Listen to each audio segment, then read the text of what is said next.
ఒక సీన్ ఉంటుంది, అది ధవళేశ్వరం బ్యారేజ్ మీద నాకు ఇట్లా రోప్స్ కట్టేసినాయి మిట్ట మధ్యాహ్నం అనమాట.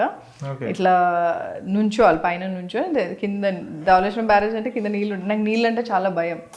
సో నాకు అక్కడ ఏడుపు వస్తుంది, కానీ యాక్చువల్గా యాక్ట్ చేయాలి. చాలా వేడిగా ఉంది అండ్ ఇట్లా ఇట్లా ఊగుతున్నా, దాని మీద ప్రాపర్ గ్రిప్ లేదు దాని మీద. So that was the toughest scene for me because it was too hot, it was and I'm scared of water and proper grip లేదు, యాక్ట్ చేయాలి. సో ఇది బట్ 6-7 టేక్స్ అయితే అయినాయి. సజీ వాజ్ హ్యాపీ అండ్ అంతే. కిందకి దిగిన తర్వాత నాకు అంతా ఇట్లా హీట్ స్ట్రోక్ లాగా వచ్చింది. But that was a toughest scene, but the scene came out really well.